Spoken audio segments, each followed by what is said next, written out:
And my name is Yusian, and I'm part of I will be introducing Estela, a UX design specialist in the Commerce Cloud team at SAP.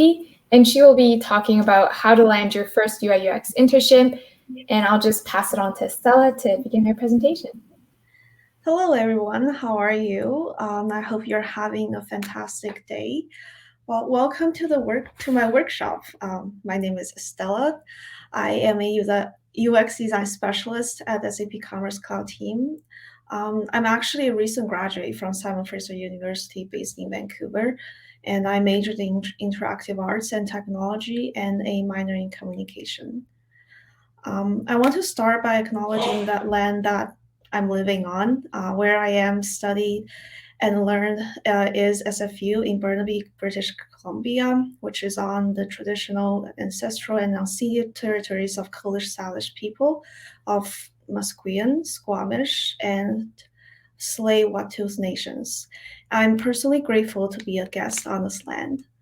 So for today's presentation, I'd like to share with you some of my experience on how to land your first UX UI internships, how to search for jobs, and interview tips. We'll also go over what a UX UI interview would typically look like. And in the end, I will leave about 10 minutes for questions, so feel free to pop them in the chat. And an important thing to note is that the opinions expressed in this presentation are based on my own personal experience. So all the views are my own and do not represent opinions of my or any affiliated entities.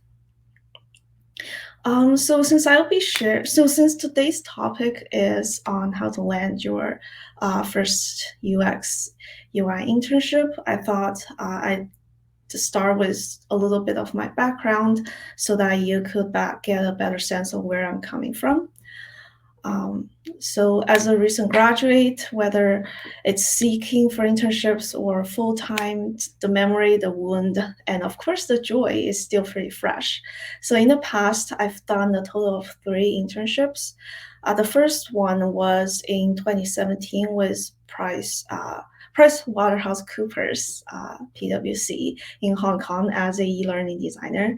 PwC is a professional service firm, so this was a really fantastic place to start my career because 4 years ago, I never thought a non-tech company would actually want UX UI designers. But I mean, to be fair, I didn't even know what UX design was back then. So I was in my second year. So the position was an e-learning designer. I was working on digitizing the in-class trainings for employees at PwC. So my job was to kind of improve and enhance their online learning experience. We were looking to incorporate different interactive ways to translate learning materials and make them more digestible.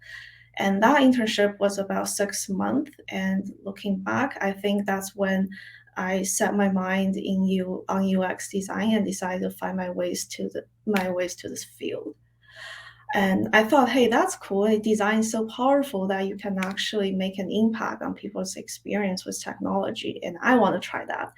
So later on, I got my second internship and my third internships both are at SAP as UX designer, but they're with different product teams. So some of my responsibilities day to day included to working with front-end developers, UX architects, or product owners on delivery, like cool product features, conducting user testings or research. So I would say PwC and SAP have very different company cultures and work environment. So my dailies and focuses are drastically different from each other as well. And I really enjoyed working at both places because now when I look back at them, and this is actually a really great reflection point for me because I realized that they've made me where I am today. I've learned a lot about effective communication and the importance of self-branding from PwC, which is incredibly important when you're seeking. And that's what I would be getting to later on. And then at SAP, I would say one thing that I enjoy the most is the diversity and inclusiveness, especially for my current product team, where we have very strong women leadership and we have people who are pushing hard for design-driven culture. Because to me, this matters a lot. A lot of times in these tech companies, you will find designers have very limited space to make decisions because you have developers, you have product owners, and you have different people coming from different perspectives, and they're all very valuable. But then design is oftentimes the one that are easily get pushed away or pushed aside. So when executives or your dev teams appreciate design, it really gives you the seat at the table and it kind of helps you to amplify your voice. So you definitely feel more seen and valued by your coworkers. But for me, in order to get where I am today, and of course I have a long way to go, I've gone through quite a few, some ups and downs, just like everyone else in this room. So finding the first internship can be extremely challenging and stressful. So let's take a look. How can we get there, or at least how can we get started? So I summarized seeking in three stages. So the first is where you start preparing to seek, and stage 2 is when you actually building your portfolio, resume, and cover letter. And then on stage 3 is the most stressful but also could be fun, the interviews. So let's take a look at the first one. So if you're just starting in design, my first suggestion is to find a skill-based volunteer opportunities and start from there. So at the beginning of the stage, you need a place to kind of practice what you learn at school. And then you will need exposures to different networks. And I find volunteering is the best place to kind of bridge myself from the academic setting to a semi-professional work environment. So a lot of times when you're at school working on school projects, you are given a very or relatively more realistic setting for your project or your idea, and you will be working very closely with your teammates. But and then some of your user group. But then in the real world, of course, things will get really complicated when different parties to start joining. So I think to work in a semi-professional workspace is really important. Kind of sets you in the right mood of what is it like to be a designer in the real world. So I would suggest finding something that is relevant to your interest, and it kind of shows the hiring managers that you are a proactive person and a hardworking individual, which really helps you to separate from the competition while gaining the real world experience. So you can start by reaching out to local nonprofit organizations, school clubs, organizing events like these, and ask if they need any help with their digital experience.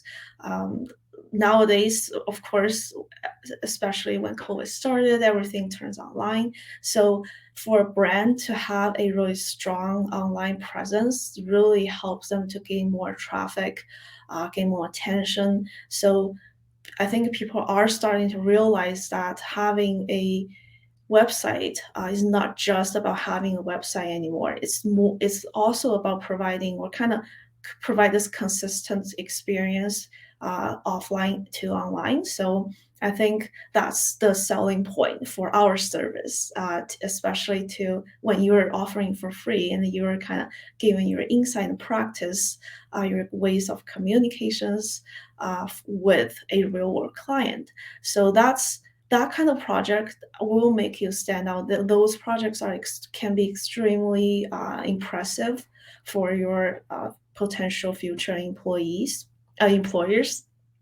So, and then some of these volunteers jobs require interviews. So that's the perfect place to start to practice because you really have nothing to lose. And then but a ton of opportunities to practice.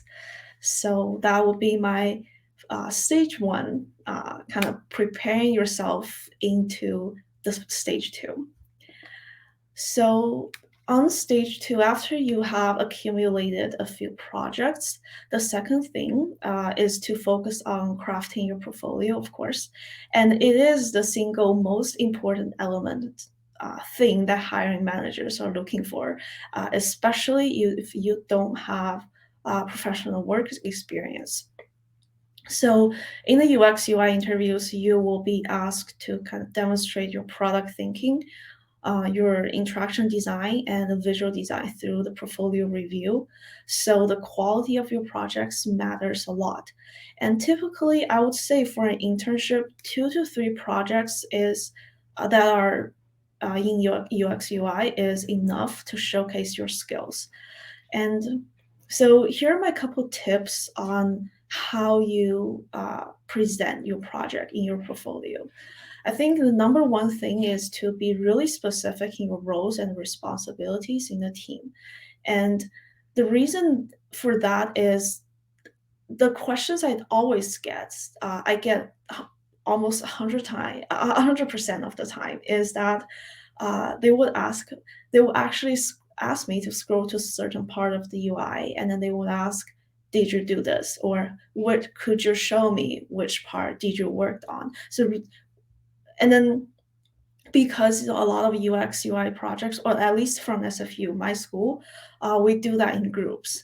So it's really important for the hiring managers to know which part of the project, so not just UI, but which part of the project, user interviews, research, whichever, that you specifically contributed the most, because that's where they actually can have the opportunity to learn about how you work.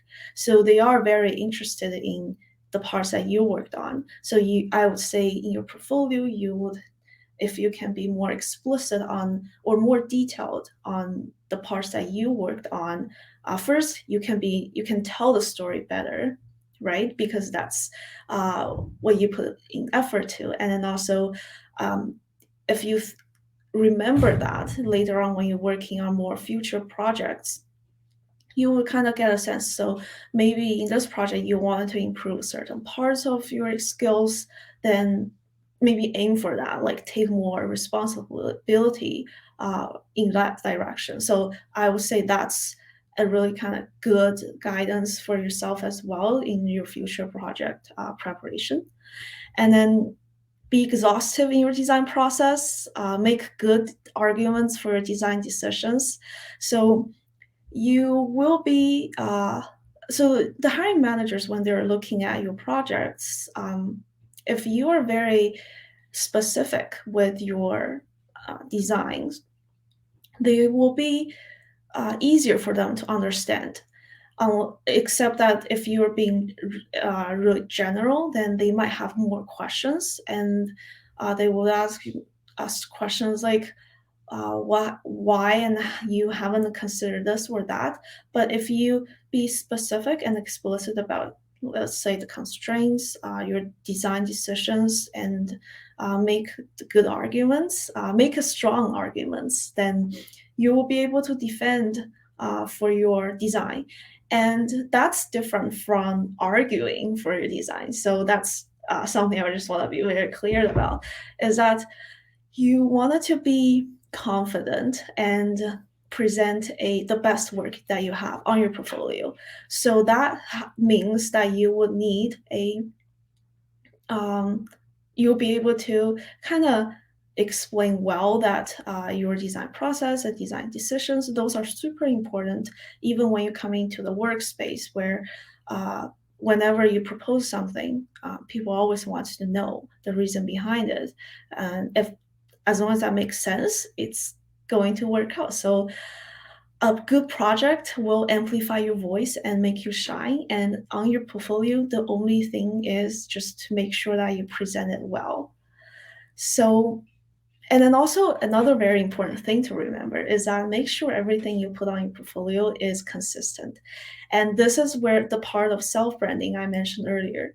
So for example, we all have a about section where we kind of put down some statements about who we are as designers, what we specialize in, what inspire us, right? So if you make sure who you say you are is reflected in your projects, that's actually really, it's a little, well, it's not little, it's a very nice touch up to your whole self-branding, because it will make you stand out. If you're passionate about design ethics, for example, or design justice, or feminist studies, then your first project should be somewhat relevant to those topics. And if you say you are good at user research, UX design, or you're good at UI or illustrations, then kind of amplify those areas in your responsibilities in the project. So now you will see that on the one hand, you are kind of be really specific on what you've done, what you worked on in this project, and then on the other hand, you kind of echo that in your personal statements, self-introduction, so that people will make those dots, kind of connect those dots together, and then really see who you are, or at least who you aspire to be as a designer. And of course, you can't do that in one night. So it takes time to build projects and experience. But down the road, make sure you're always just iterating your resume, portfolio, and CV, because of course you're growing and then you're learning new things. So it's really important to kind of just make sure those are updated. And then another thing you might have encountered is writing a cover letter. And this one could be a little tricky, because some people might tell you that a cover letter is not important and no one really reads them anymore. And you don't really have to submit one when you're applying for jobs. But here's the thing. When you're just starting out, you need every possible chance to show the hiring managers that you have the skills. So my suggestion is, why not treat the cover letter like a UX project? So you study the company, study who your recruiters are, trying to think and understand from their perspective what type of person they are looking for. Because that's your user, right? So they have a need, they have pain points. Your user is a recruiter, and their need is to look for someone to fill the position, and their pain point could be they're having a hard time to really see potential candidates value in a very short time frame. So the requirements that are constraints that you'll be working with. So the rest is for you to figure out how to help them to do their job easier. So I would say writing the cover letter is just like another UX design practice. So really helping them to see who you are and understand your value, your why particularly they should hire you, and show that in the cover letter. And then altogether, you will have a really nice package of resume, cover letter, and what is that? The portfolio. Then it will help you to build a stronger case for yourself in the pool of candidates. So when I was interviewing for my first SAP internship, the UX architect actually put out my cover letter and then told me that he asked a very specific questions on my cover letter, and then later on he told me he was very impressed. So I can't promise everyone will read it in depth, but it will give you a nudge to open a new door. So now here comes to the most dreadful part of the job application process, is the actual interview. So throughout the years of experience, I found a kind of practice system that works for me. And I learned this from a senior writing course at SFU. So it's called Rhetoric. I use this to prep myself for interviews. And it sounds kind of complicated. It's actually really simple to execute. So, and I'll break it down, and you'll see that it's really simple, just 3 steps that you need to do. So rhetoric is a figure of speech, and I use it to practice my answers, to common UX interview questions. So to put it into simple words, in order to persuade your interviewers that they should hire you, you need to apply 3 elements to all your answers. First, we have logos. So it means logic and reason. So my suggestion is to just use the STAR method to construct your answers. So you begin with explaining the situation and the context. Then what is the problem? What steps did you take to solve it? And what are the results? And this is important, especially when you are presenting a project. You should make it tell like a story. So it has a beginning, the middle point, and the end, so that it helps the interviewers to see the bigger picture, and then they be able to dive in the middle point to see the specific parts that you want to show. And interviewers wants to know where your decision comes from. So and why they should care about the problem, and who you are as a designer, and who you are designing for. So the logic and the reasoning is incredibly important when you're presenting your work. And the second, ethos. So it also means credibility. Self-branding, like I said, is very important. So who you say you are should reflect in your work. Like I mentioned earlier in the portfolio section, what you present in front of public should be consistent, and that's how you build your credibility. And lastly, we have pathos. So what is your value and belief as a designer? What is your story? How did you get into design? People respond to those things, to those who are similar to them. And that's why research for the company and the interviewers and the team is extremely important, and it will make a difference. What makes you want to work for them? Either you share the same aspiration or you aspire to be one of them. Really ask the questions and then think about your answers. And so trust, because during the interview, it's like you're building the trust between you and the interviewers. So it is the foundation of effective communication. So really try to frame your perspectives, your stories, and values to align with theirs. And I think, or at least in my opinion, the rule of thumb is don't think of interview as a test. They're not trying to grill you with anything. Instead, think of it as a conversation with the company that you want to work for. So it is a equal exchange of information. So I've had the chance to interview design students recently, and then when my role switched, I started to look at interviews from a completely different perspective. So people on the other side of the table simply wants to learn about you. If you remember that, that really helps you kind of reset your mind perspective and calm yourself down. And then you'll be able to do the rest a lot better when you're not nervous. So I think that's the key point that I have for the interview. And then so a couple of things I've learned from internship. First of all, I think it's the best for you to start early. The earlier, the better, actually, so that you have. Because internships is the best place to explore passions and potentials. So that's where you make. It's totally fine that you make a lot of mistakes and you can learn from them. So maybe you haven't figured out exactly what type of designers you like to be, but just start exploring, building projects, and then build your resume.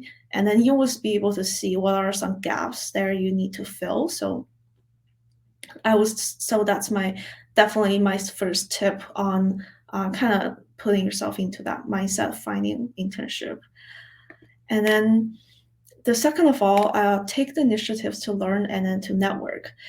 So whenever you have the opportunity to learn new things or new skills or topics that you've never done before, don't be afraid, and then just take it. You can learn it on the go, and then trust me, people are very generous and kind with interns, and they will forgive you. They will give you a lot of support. My colleagues have been supported me immensely with any sorts of resources, and they kind of everyone's there is just really trying to kind of prep you to become a better designer. So don't be afraid and take the initiative. And thirdly, I think communication is one of the most important skill you will need in workspace, especially as a designer. Like I said, you will be asked to do a lot of presentation to your colleagues, your managers, and clients. So you will need to present kind of what your rationales is behind your design decisions, and then also you'll be asked to write user journey, user map, and conduct user interviews, writing a script. So writing and communication is a super important skill to have, to really to learn and practice articulate a good story, and then a strong argument can energize and inspire people around you. And lastly, as you can see, I did both of my previous internship were in different city or place that I've been to. So I've never been to. So that was really kind of fun experience. So if you are looking to become a UX designer, and it doesn't have to be just tech. So there's finance, there's healthcare, and there's media. So you can really open up your options. Or the place that you're looking for. And if you have the opportunity to go on exchange or work in a different country post COVID, of course, I would urge you to do so, because it's a great opportunity to be immersed in a different culture. You'll get a completely different perspective of the world, and you'll meet a lot of people outside your networks, and you will end up have a different mindset. So everyone you meet down the road will teach you something, and eventually the perspective and the culture and knowledge you absorb will reward you. And since we're closing to the end, I want to stress on something that's really important.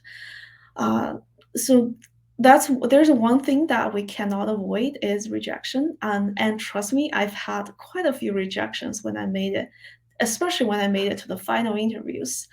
It was really brutal because you've spent so much time, and then for one of the interview, I had to fly to a different city, and then come back in 2 days. So it was, and there was five on-site interviews going back and forth in one day. So it was quite intense. It definitely killed a little bit of my spirit when I was rejected. But here's my take on the rejection. So it's not about if you're good enough, it's just about someone else is a better fit at the moment. So why is that important? When you are rejected, especially when you're on the final round of interviews, it's no longer really about your skills or your experience. The hiring managers are confident enough about those, and that's why they invited you to that interview. So what they're looking for at that stage is also about if you are the best fit for the team and the company's culture, and vice versa. So if you're looking for they are looking for someone to spend 40 hours a week, and same with you. So, like I mentioned earlier about pathos, people build connections faster to those who share similar values and beliefs. So, don't disqualify yourself just because of rejection. All you need to do is, as a young designer, is just to stay focused and don't let anyone bring you down, and just keep practicing. You will get there. And I guess we will leave actually no time for Q&A, and I am so sorry about that. But you have my LinkedIn over there. So if you want me to chat further, or if you like to have portfolio review, or any questions that you might have for my talk, just please feel free to reach out, and I'd love to help out. Thank you so much, Estella. That was wonderful. And don't worry, you do have a bit of a time for Q&A. So, Okay. and there are a few questions in the chat, so I'll read them out to you. So, I think the first question we have is from Jeff. He asks, sometimes moving to a new city can be challenging and intimidating. Any advice for getting integrated into the local culture? So I'm gonna use the example of Montreal. I don't speak French, and I've never been there before. I went there for the job. So uh, first of all, make friends with people who you work with, and then uh, actually, if you be open about that you're new to the city or the place, I think your colleagues are going to be extremely welcoming you for that. And then my colleagues took me for lunch every day, and then they would ask me to hang out. There's one time, so it was a winter in Montreal, and there was one time there's a power outage at my place, and then they offered to come pick me up to stay at their place for a night because it gets really cold. So I think the first thing is just be proactive with networking. Meet a lot of people, and then there's always like intern clubs, intern organizations in those companies, and I'm sure you will find a lot of interns and be friends with them. And just I think I I'm traveling. So I came from China and then come to Canada, and then went to Hong Kong and then to Montreal. So it's always, I guess, I think the best tip that I have is just to make friends because they are your key resource into connecting to the culture and then to the rest of the kind of the communities. So, and then it was surprised with how welcoming, friendly people are. So just don't be afraid. I think just have an open mind and relax a little bit. Don't be too nervous about it. I think just yeah, it will. I think yeah, that's what I got. Just to make friends, and then they will help the rest. Yeah, I agree. Like as a person who moved around a lot as well, like sometimes people are nicer than you think. You just kind of have to reach out, right? Yeah. And then we have another question from Kavya. She asks, "Do you have any tips for the job search process for internship?" So my number one tip is so I use LinkedIn to search for jobs, and then also as SFU we have co-op programs, so I can search for jobs on the co-op program as well. But and also Indeed is a good place, but I think LinkedIn is the most common place to search, and I think it is common for people to start doing this is whenever you see the job posting, you can reach out to someone, maybe trying to find out who the hiring manager is. Usually you can see that on the post. And then maybe try to connect them with them on LinkedIn and send a little short and sweet kind of self introduction to them, and then ask if they can schedule a coffee chat. Oh, actually, sorry. With hiring managers, there's not going to be any coffee chat available. But if you reach out to the designers in that company and then see if they are on the ADP list and schedule coffee chat with them. So those are different ways, other than traditional going through the website and apply for it. Those are the ways to kind of slowly but surely building your networks and try to see uh, how you can apply, or is there any additional work that you could do to apply for that job. And another thing is when you see a new job post, apply it right away. Do not wait until a week later or 2 weeks later, because and that's literally coming from my experience. I used to drag it out, to procrastinate and apply at the last minute, or think, oh, I have to spend 3 days to craft my cover letter. But the thing is, everything is moving. They actually don't wait for a certain time period. They wait a little bit and then they will start looking at the applicants and start scheduling interviews. So do not wait for 2 weeks before you apply for a job. And that's a big mistake I have made in the past. So when you see, so I would say if you are actively seeking this semester or this period of time, then you should search every day. Use those couple keywords, UX design interns, or things like that, and then see the new post and apply it within a day or two, and then you will probably have to do that a couple times a week.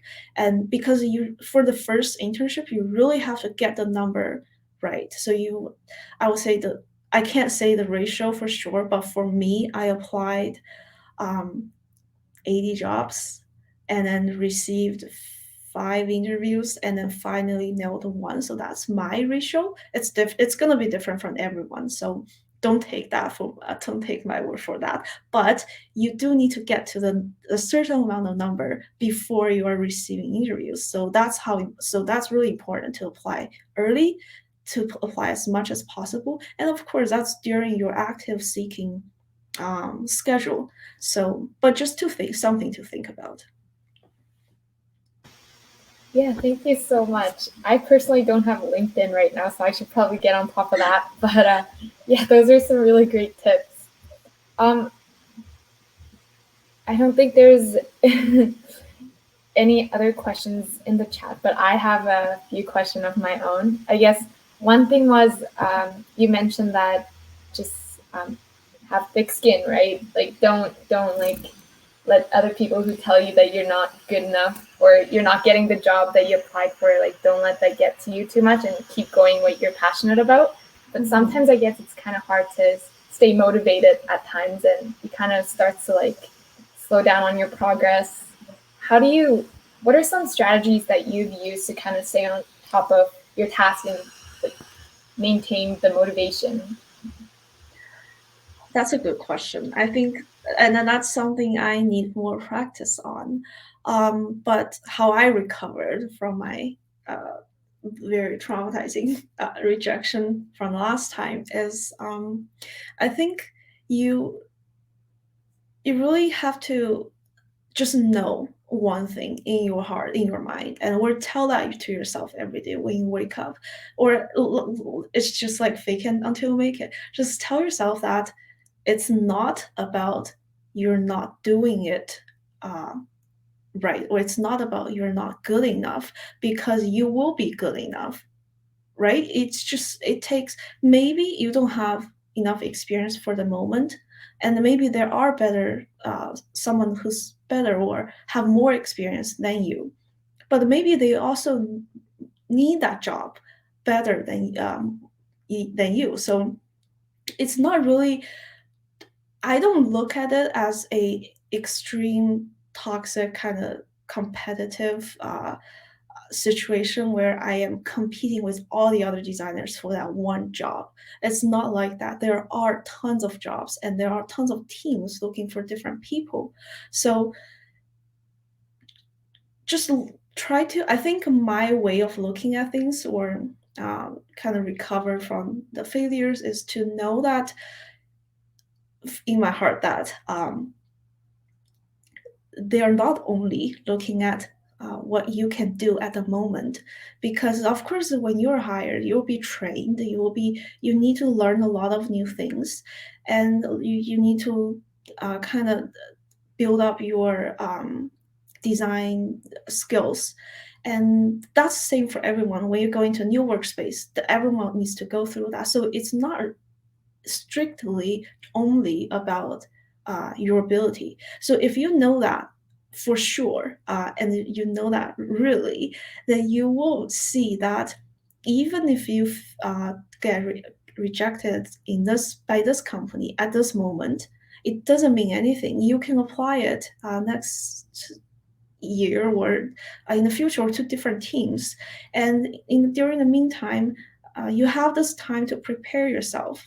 So don't look too much on oh, I got rejected, and then you kind of feel maybe I should do this better. Or that's something important. Like you can reflect on what you could improve, but don't dwell too much on what you've done wrong. So that's different. Look at the areas that you can improve on, but don't be too emotionally affected by the things you've done wrong or you think you've done wrong. So looking forward instead of backwards, if that makes sense. And just, I know it sounds really simple to say that out loud. I know that, but you have to just kind of force yourself into that because you don't have a lot of time to dwell on your failures because everyone's moving forwards, right? And time is going forward. So just pick yourself up and then go for it. And you will be better and you will get there. So I think that's just that's a fact because as time goes, we grow older and then we get better. So yeah, I don't know if that's helpful at all, but that's No, that was like reassuring. Like it's obviously like easier said than done, but like yeah nice to hear that. I'm just checking the comments to see if there's any other questions. Doesn't seem like there's. Yeah, we have Mel telling you that she loved your advice, that it was very helpful. That's great. And also, correct me if I'm wrong, but I think I remember you saying that you recently had a opportunity to interview someone. Yeah. Right. Yes. I don't know if it would be like, I don't know. I'll just say it. It may be a stupid question, but from like I guess the interviews that you've done, would you say that like the UI UX field is getting pretty competitive nowadays, like, in terms of internship? I think it's always competitive. So I think in UX UI become popular for sure, more popular worldwide and widely acknowledged and recognized. And that's a good thing actually, because in a company, if you're the only designer in the company and you have to battle with 16 engineers, it's gonna be a hard battle, and then it's hard to kind of persuade them or kind of negotiate different designs, and then you might get pushback with your design decisions and then all that. So I think as the design community grows larger, and more people are interested in this career, that's a really positive thing because then more people will kind of come to the realization that how powerful UX can be. So, so that's one thing that I think UX has become popular, and then I think it's definitely a good thing. And in terms of being competitive, it's really hard to say for sure because when I applied, I think it's already very competitive. So I don't think I think for any job it's the same. It's always competitive. But I always think that for design communities, it's well, I've never been to other communities, so I can't say for sure. But I think our community is very positive and very kind of supporting, and designers really should support designers, have each other's back, help them. So that's why whenever I have the opportunity to help other people to practice or interview, and there's actually one time that me and my friend, we're going to the same interviews, but then we kind of so it was awkward at the beginning when we talk about it, and then but then later on when we're actually talking about how to prepare it or answer questions and stuff like that, I didn't really get the kind of the negative part of it. So I think it's really about the perspective of where you're coming from and where you're looking at, how you're looking at this. So, but from my perspective, I think the more the merrier, because you will have more jobs. If people are realizing how important UX is, they will have more jobs, more positions for you, and of course, more people are coming, and then your community will grow larger. So I think, yeah, that's my take on it. Yeah, it's always, I guess, there's good and bad side to having a pretty competitive, I guess, field that you're interested in. But yeah, thank you so much for sharing your insight into that. I don't think there's any further questions. And also, I think we should be wrapping up because there's like a next event coming up. But thank you so much for, I guess, speaking in our event, Estela. I really appreciated it. Thank you for inviting me. All right, that'll be it for this event. Thank you, everyone, for joining us.